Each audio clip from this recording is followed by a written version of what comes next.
our microphone. Megan, how are you? I'm good. How are you? I'm pretty good. I'm Ethan. Welcome. Okay, just gonna wait for the crew to clear the aircraft. Seating is already worked out, and safety briefing you guys got? Watch the video? Yes, we did. Yep. Okay, good. I have to ask. I know they wouldn't walk you out here without a briefing, but we still have to ask and confirm that.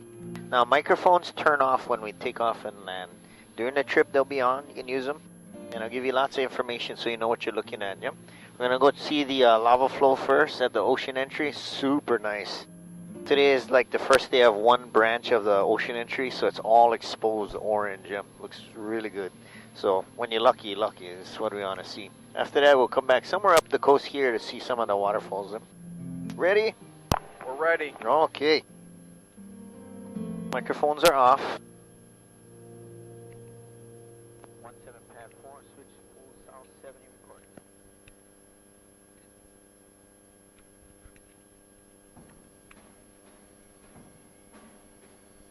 Okay, winding up.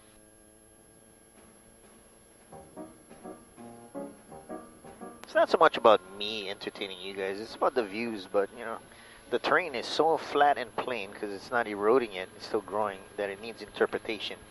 There's a lot going on geologically. And then along the way, I'll be fielding a lot of calls, looking for traffic. That'll interrupt our conversation some, but we'll work through that.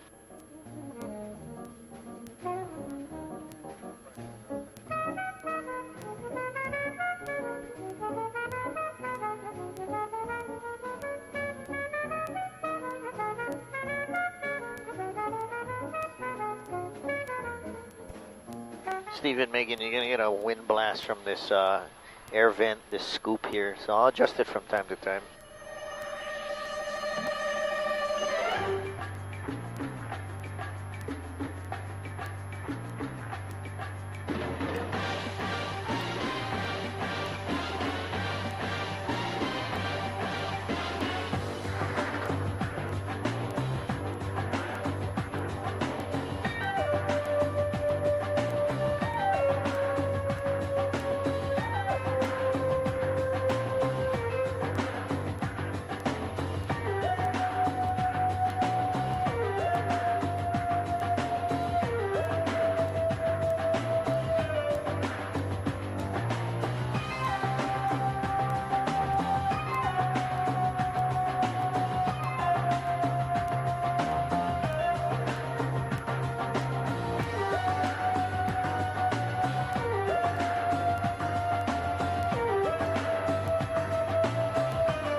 Alright, how is everybody feeling so far? Good? Looks like it. So, yeah, go ahead. We're doing pretty good. Okay. Alright, here's one call, one moment.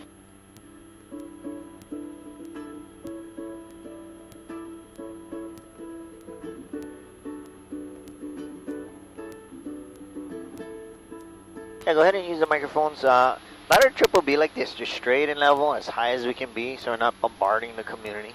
But open views. We're looking at the eastern slope of two volcanoes. Here, where Hilo and this agriculture is, where the lava's broken down to this clay soil, this is Mauna Loa. It's the largest volcano on the planet. By the time it breaks sea level, it's so heavy and broad, it's already over 8 miles tall. Plus the almost 14,000 feet above sea level puts it at about 56,000 feet. Yep. That is way taller than the tallest mountain that, you know, people will reference as the tallest mountain, Mount Everest, which is like 29,000 and some change. Yeah? But we don't really see the rest of the volcano below sea level. We walk around the flanks of them. Whatever is above sea level, this island, we have Kilauea, Mauna Loa, Mauna Kea, Hualalai, and Kohala, 5 volcanoes clustered together, poking up above sea level, and that's our Hawaii island. There is one volcano that never made it above sea level, and it's extinct or inactive. It's Mahukona, northwest side. And there's a new volcano that's super active and growing that will poke up 18 to 19 miles southeast of the island. It's called Loihi, but it's a half a mile below sea level, so it's going to be a while. We're going to miss it. But this area anyway is still young enough that there's several 100,000 years of eruption potential in both Mauna Loa here where the ag is at, and you pass the agriculture, that's the eastern flank of Kilauea. So thousands of feet higher or taller. Shoreline could be out several more miles. So a lot of potential. No surface flow water around here yet. Everything's soaking right through the ground, even more so ahead on Kilauea where it's porous. Lava rock goes right through the ground. You need growth, you need roots from plants growing through and slowly pressuring and breaking all this porous brittle rock down to this dense clay under us. Then you'll start to get the organized stream flow cutting through the clay soil and then through the rock bed, and eventually you get your valley streams and waterfalls. Yep. That just starts to show behind us at Mauna Kea at 750,000 years old. We're going to go to the active area, so younger, the youngest volcano, 400,000 years old here. That ridge running down the east side of Kilauea, that's the eruptive area. It's a big blunt ridge. What built it up is an artery of magma. It's running under that. And there's a lot of fault cracks and fissures through that ridge top. Most of the lava flow just comes up to the surface and flows, and so it adds elevation slowly over time. This probably thousands of years. Sometimes lava pressures up enough that it fountains in the air, it sprays in the air, and it rains down as granular pieces of lava rock called cinder, or just spatter.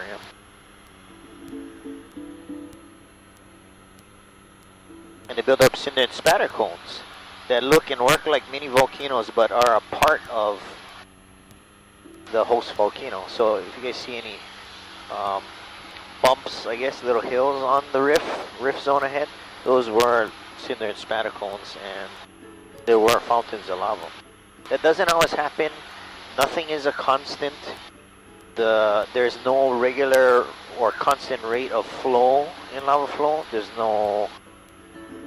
nothing hard set. Yep. Everybody wants a hard set, one number, one reference, but there is no one number for anything to give you guys. Even the time frames that the geologists give us are rough estimates.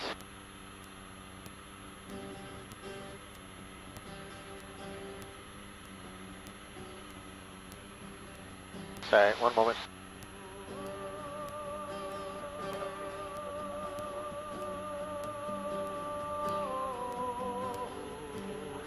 I'll turn more directly to, we're going to get over the rift to the other side. That's where most of the flows head from the top of the rift zone.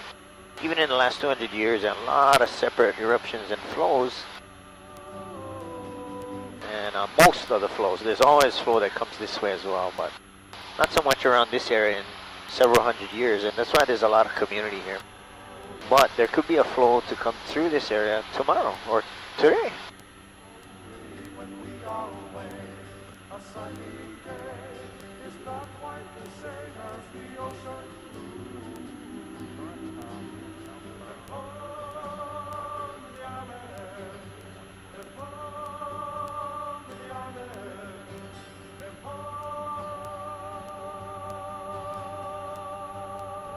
I don't know if you guys see all that black streaking out in the forest reserve over there. That's the lava flow from 2014 and 15. Actually hit that small community. So that'll be the newest community hit by flows, and now we're up to three damaged by flow. That lava's still cooling off, but say you're one of the homeowners here right off to our left in Aina Loa. It didn't affect you, but that's only about 1.5 miles away from your house, if that. So that's awfully close. It could have just as easily turned and branched out and hit these homes here. So a lot of the people around the perimeter of the lava flow are, I think, just as nervous as the folks that are right in front of or got hit by the lava flow. So, you don't have to be hit to be affected negatively. But this is there are 9 hazard zones on the island delineated by the geologists. You can definitely choose to be away from zone 1 and 2, yep, where lava comes up. Okay, we're gonna exit the community. We'll be in the forest reserve.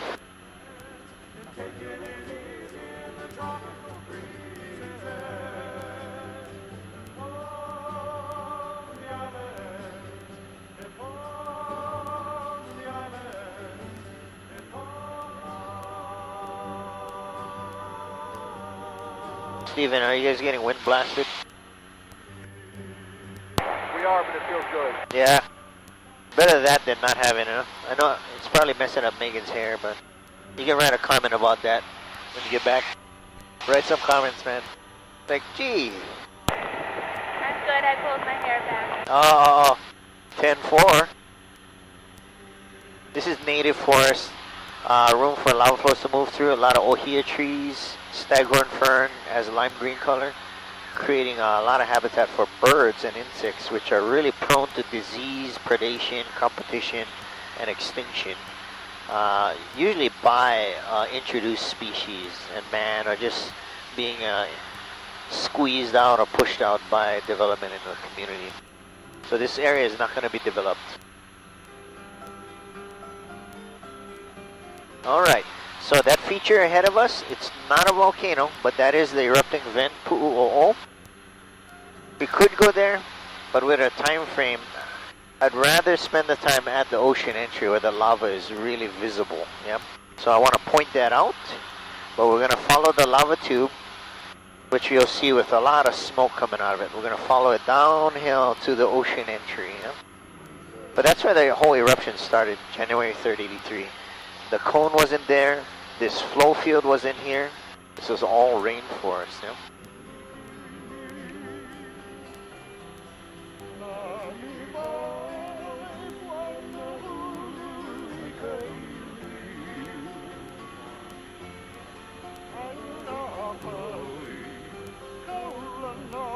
So blacker lava here is fresher. This stuff's still cooling. It only stopped flowing 2 months ago, just when this new flow started. But 2015, 14, and 13, this was the lava tube system. This is where we were flying for 3 years.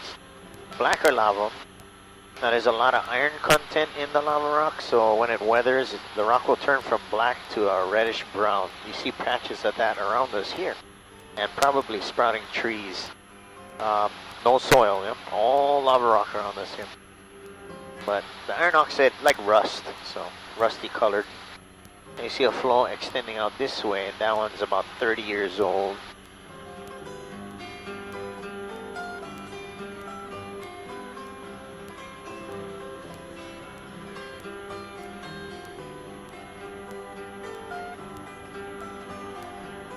Oh, yeah, let's go to the vent. There's gonna be traffic down there.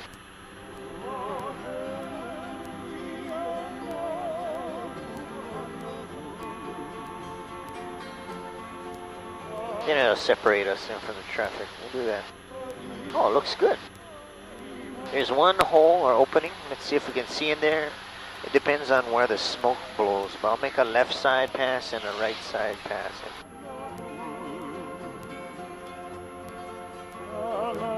I know some of you guys don't speak English, so this is to you guys the volcano. It's a part of it. So may as well go look at it, just briefly.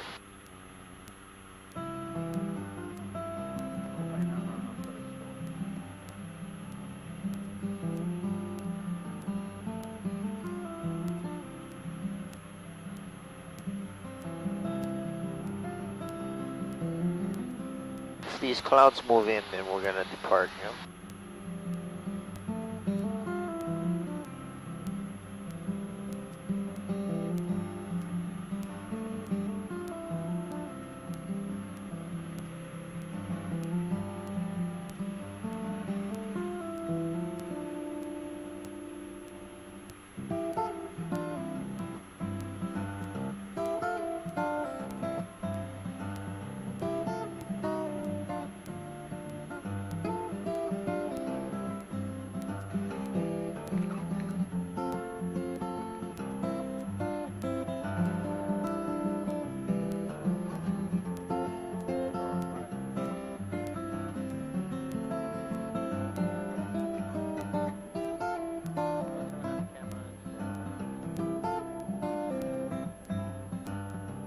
Hey, welcome to Pu'u'o'o.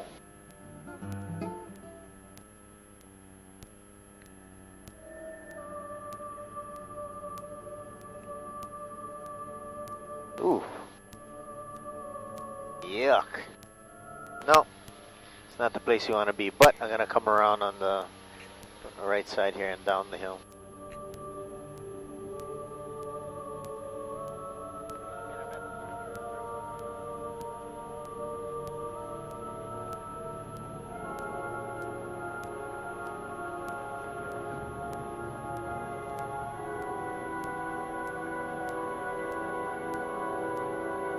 Yeah, clouds are too low.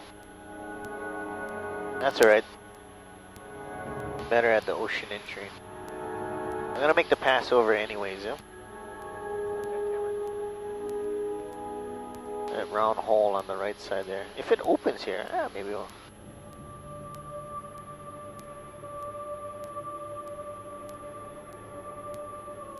Yeah, it's not good. Let's go downhill.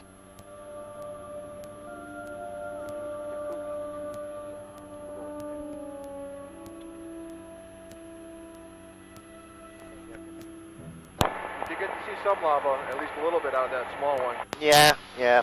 If it bubbles, yeah, then it'll break that thin skin of a crust on the top of the lava lake.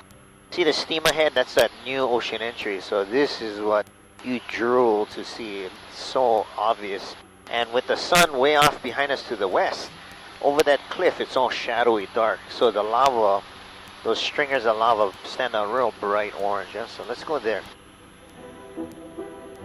Lava tube is down off our left shoulder.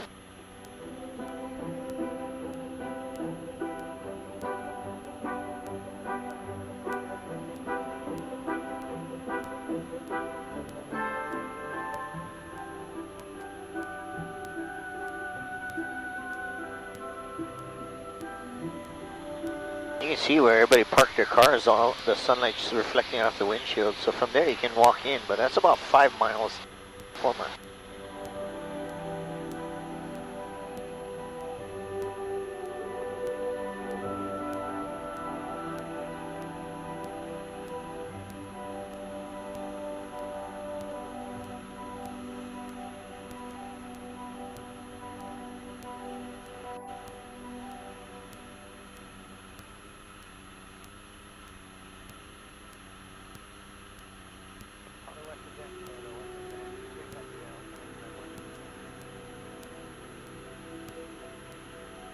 You're going to see what looks like a coffee spill in the water. That's all new black sand. So lava hits the water, fraps, waves grind it up, and it suspends a lot of that black sand in the water and probably fall down into the deep in the water column. But then, yeah, let's see. Let's try and take a couple of passes each side here.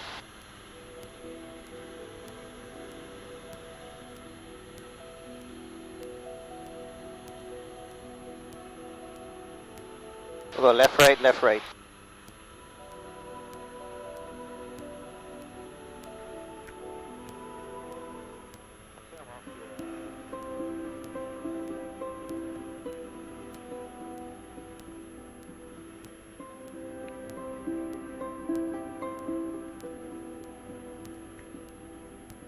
Ooh, the shadows are coming good.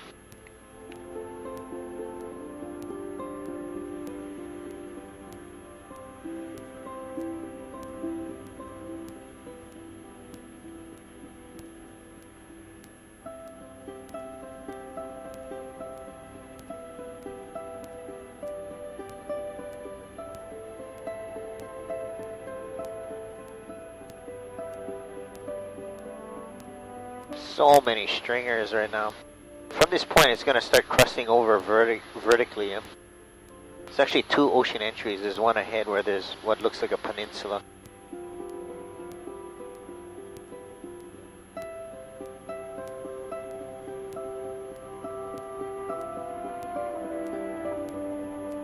So right in front of us as well.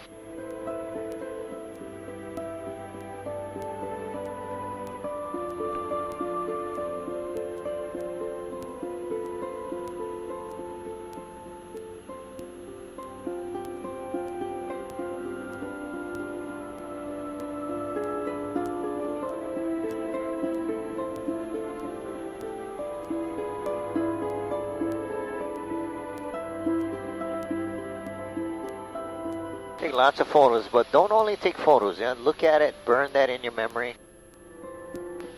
I feel bummed for people when they come out here and only get a photo, and you go home and you stare at your photo. You may as well have stared at your computer or the internet or your TV, right? This is your world happening right here. Very few places in the world with this type of lava eruption and flow, you know, to see. And this is as nice as I've ever seen the ocean entry.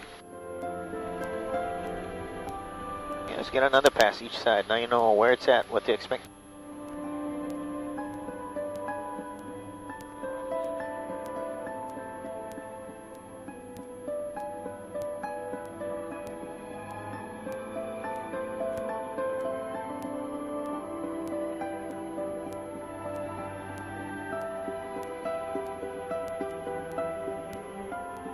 After we make this left and right pass, we're going to beach in and we're going to start rocketing towards the waterfall area. But enjoy this, man. I could hover out here for an hour and just stare at it. Because you don't know when it's going to stop, or how long it's going to last, or how long it's going to look like this. But it won't last like this too long.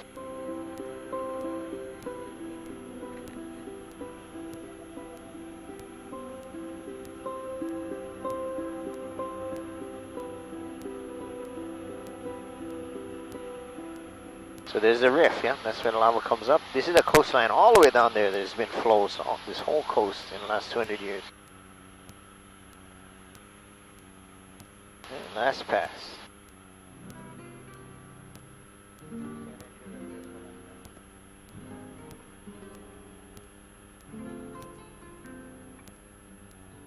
You guys okay? Good. Doing real good, thanks, Evan. You bet. If I came to on a trip to Hawaii and I had an opportunity to see this, this is the one thing I would try to do.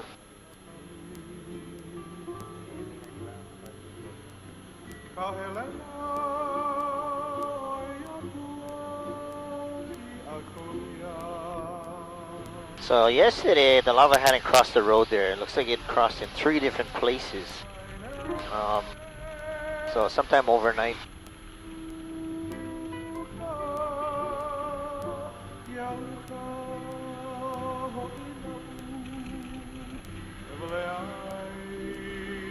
Okay.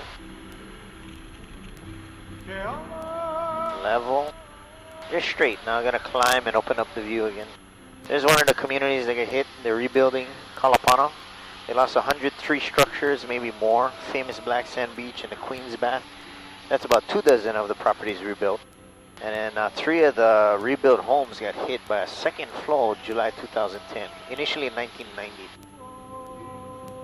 And you can rebuild, but eruption is still sending lava flow downhill. We can do that yet again, yeah?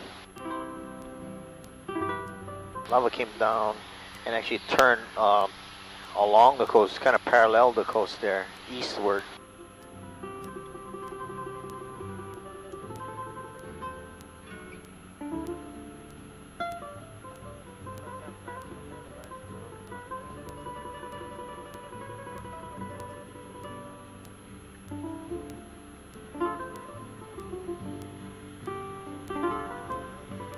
Now here's something that I can point out that you guys can try and search for with your eyes. This is the first community to be hit by flows. The only thing to reference the Royal Garden subdivision are 3 little segments of road. So when you look in this green patch down here, look for the road segments. The one on the right side is real obvious. We call this the road to nowhere, but they're like windows back in time and splotches of forest where the lava had missed thus far. Yeah? People still own property right here as well.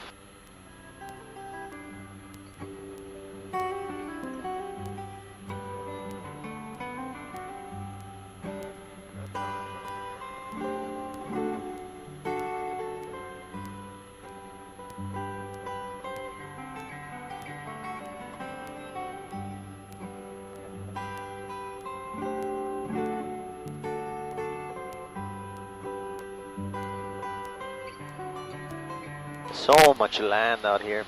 You come up off the ground, you start flying, it doesn't seem like you're getting anywhere. It's just vast.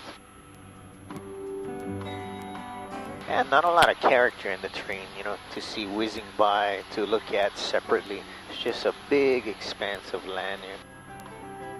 Eastern Cape Cod Island is way out to the right there. So this rift zone really pulls out the silhouette of the volcano. There's a southwest rift, and in the caldera hole at the top, those are the three places that I know of that lava can come out of this volcano right now. Yeah, there's Hilo Bay ahead, so let's take a high line. We'll stay higher on the hill this time and aim for some waterfalls right uphill of the bay at the first river or beyond. Just kind of look around, you know, see what's going on or what's not going on. It's nice that there isn't too much about the community built up. That's not sprawling communities everywhere. Part of it is because it's lava flow zone.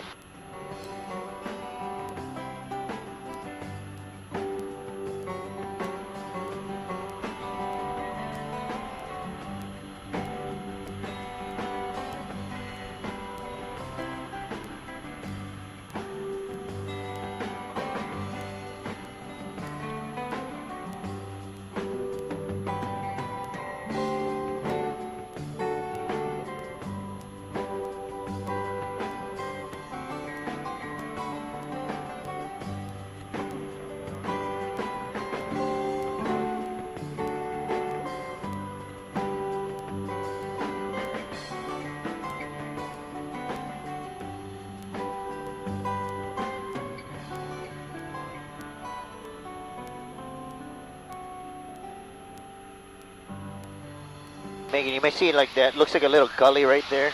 Shadow kind of bringing out. That's a fault crack. There's quite a few. There's no big open ravine of a fault crack, but this is generally that weak area right down the top of the ridge. So lava can come up through that. The artery of magma is over a mile below the surface.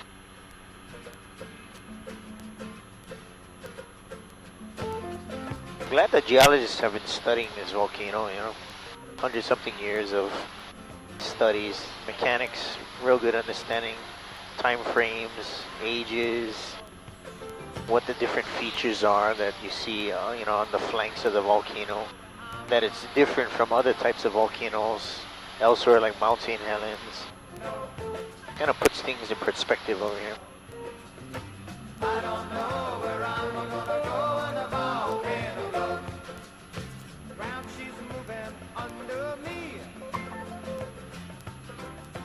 Tidal waves out on the sea. Okay, once we hit the housing and the roads, guys, I'll be on the radios setting up with the tower. And as we get closer and closer to Hilo, then we'll get a better and better look at the areas we want to shoot for to see the falls. Might stay on the shoreline or might climb up the hill.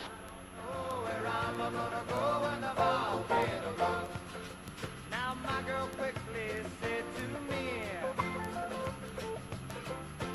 man, you better watch your feet. Lava come down soft and hot. You better love me now or love me not. Let me say now, I don't. So this kind of forest is young, yeah. You don't have all the species that you could. The birds, yeah, probably. And a couple of them that I always mention that are easy to relate to or even see because they're larger and that they're both out during the day is the owl and the hawk species. We don't have a nocturnal owl. It's a diurnal. The hawk, yeah, it's pretty prevalent. There's probably more of those nowadays because there's more open grassy fields and park areas than there were. And so more area where they can hunt little mice and things. Mice are introduced. If they didn't have that to eat, they would be eating other native birds. But owl and hawk, in an older forest, some of the plants you guys would pick up on, like raspberry, mint, sandalwood, gardenia, fan palms are the Hawaiian palm trees. Yeah. There's a lot of other things, other birds even that migrate over during the winter, like ducks. We get some wayward seagulls, but they're not really from this area. But I don't want to land in New York City. I don't want to land in Mexico. I don't want to land on no 3 Mile Island. I don't want to see my skin aglow. I don't want to land in Comanche sky. York or in Nashville, Tennessee.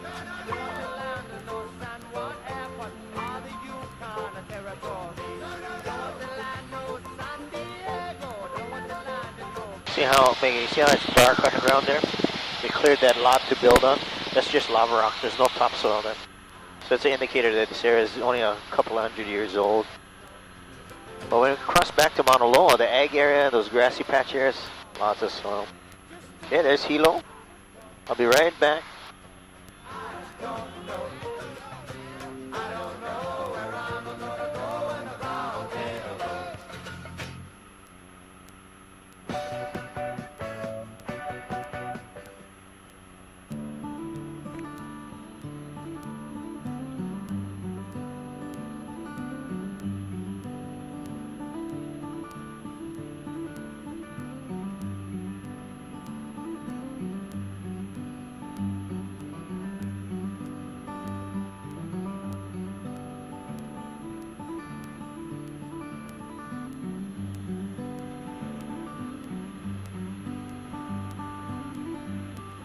Well, I heard from an aircraft ahead of us in this train that actually got to the Upper Falls, so we'll shoot for that area.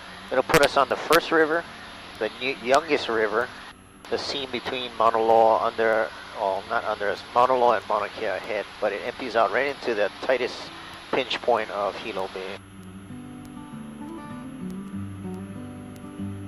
You see the agriculture area ahead, yeah, so this homogeneous looking forest, this is all Kilauea, and that's the divide.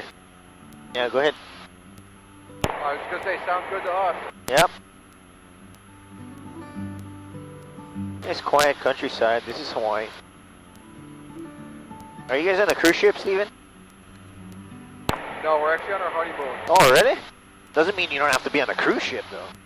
No cruise ship. That's good. Take your time. Go slow. You gonna hit the other islands? Kauai, or is that top secret? We've been to Oahu so far. Oh, that's where I'm from. And here, obviously. And next up is Maui. Maui, that's the happy medium there. A lot of really good eateries over there. You know, all the rich and famous and stuff. Oprah, you know, the guy from Steven Tyler from Aerosmith.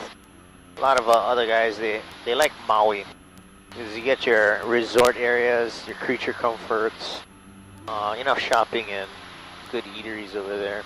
A lot of beach too. And it's not as crowded as Oahu is, but getting there. Yeah, Oahu is very busy when we were Oh there. man, it's busy. And that's the hub for the state. So that south side is really crowded. Honolulu all the way from Pearl Harbor, Honolulu all the way across east to Waikiki. It's a place to surf though. And it's so comfortable surfing, especially in Waikiki. It's shallow, soft sandy bottom. North Shore is beautiful. I guess the windward, the east side, those beaches in Kailua are really nice as well, but getting to be crowded.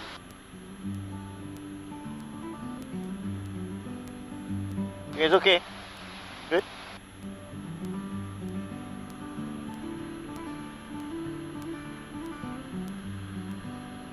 I'm gonna start turning to these waterfalls here. This is macadamia nut, lychee, papaya. A lot of flower farms, a lot of orchids and anthuriums. And higher, when you get higher up the hill, you see how this cloud layer is. You don't have enough sunlight up there. There's plenty of rain. Might be too cold. It gets down to the low 40s, so you can't grow papaya, macadamia nuts, banana up there. So everything is probably 1,500 or 1,000 foot elevation and down. The vast majority of the ag. That's what this area is about, man. A lot of ranchers, commercial fishermen, all the researchers in the volcano park, and geologists, biologists, botanists, ecologists, mycologists, ornithologists. A lot of different disciplines because there's a lot of flora, fauna, and property, different ecosystems from the top of Mauna Loa down to the ocean, and volcanic activity.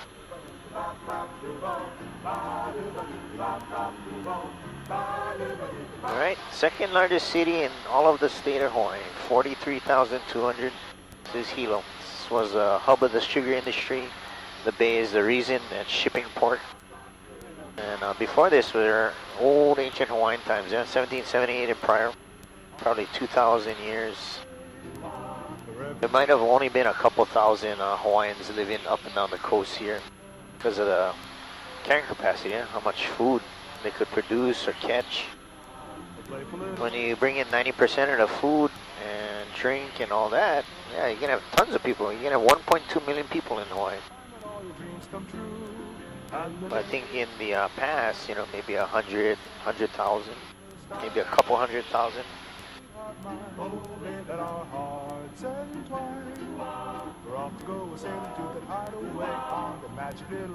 There's Hilo.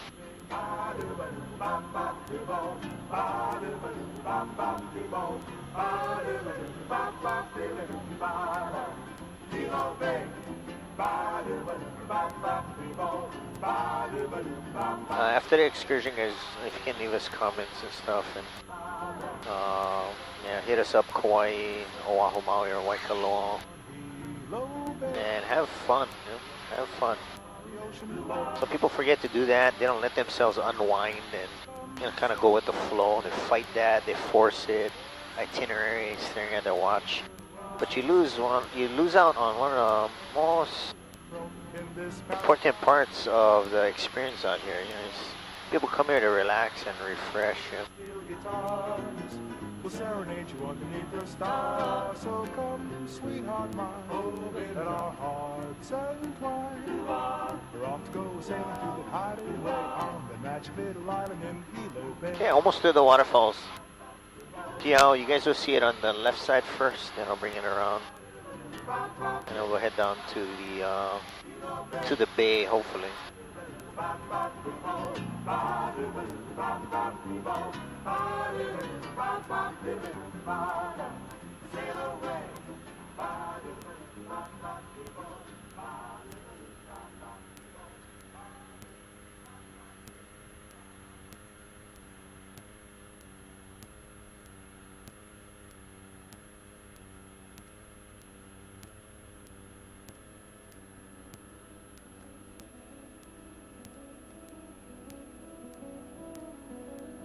Alright, you see this nice 3-pack of waterfalls and kind of like an amphitheater setup.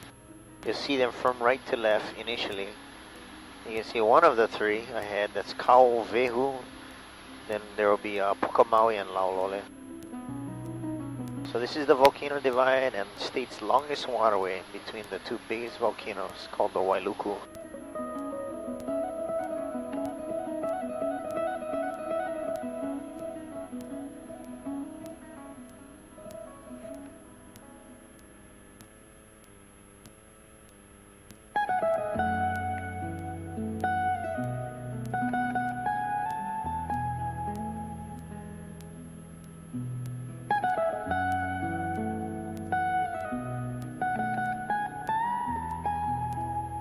You definitely see the engine up here, yeah, the rain.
We're gonna kind of circumvent the community over here as much as we can and into the bay.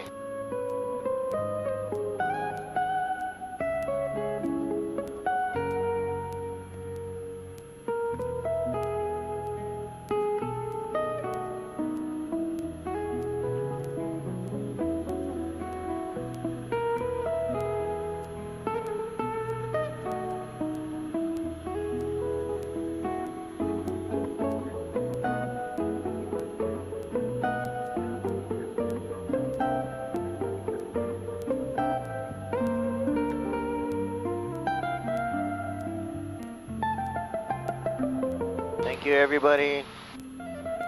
Thanks for coming.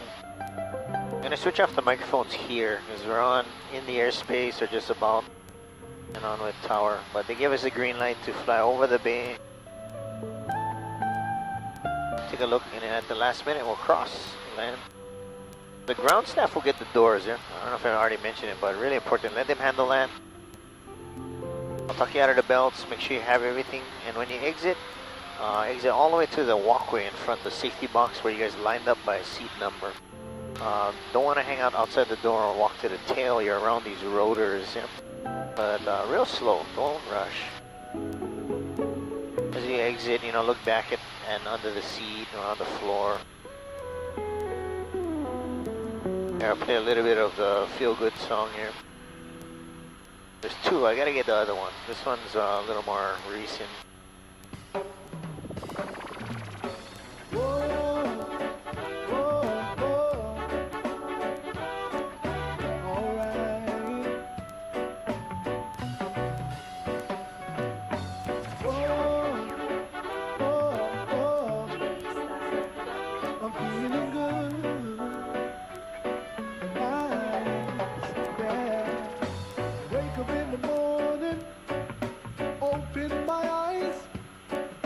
Jump in the car, I'm heading to the west side. Passing on a coolie, rolling through white night. But where the sun is shining, or when the weather is right. I'm feeling good, feeling good, feeling good, feeling good, feeling good, feeling good, feeling good. I'm feeling right, I'm feeling right.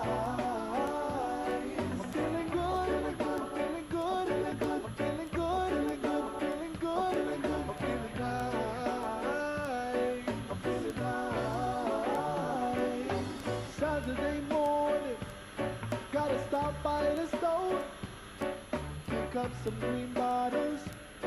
I'm heading to the North Shore. The boys, them are ready. I got my pedal to the floor. The car is all stocked, cooler chairs and surfboards. I'm feeling good, feeling good, feeling good, feeling good.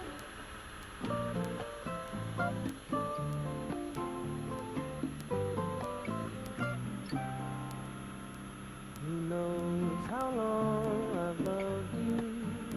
You know I love you still. Will I wait a lonely lifetime? If you want me to, I will. For if I ever saw you, I didn't catch your name, though it never really mattered. I will always feel the same.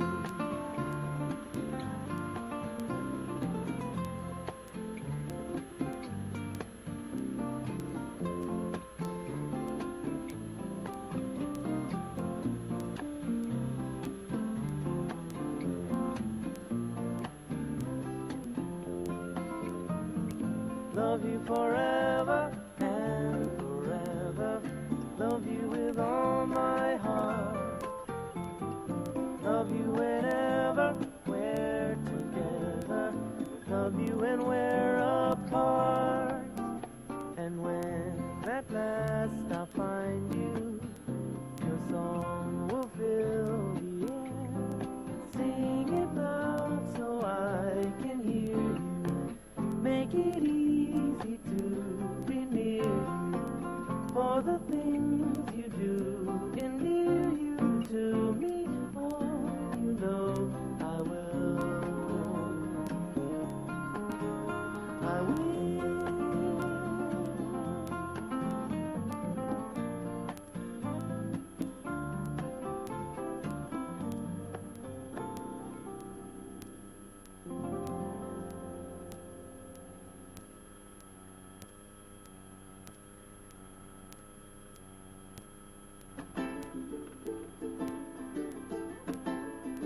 Okay guys, sit tight. Go ahead and unbuckle though.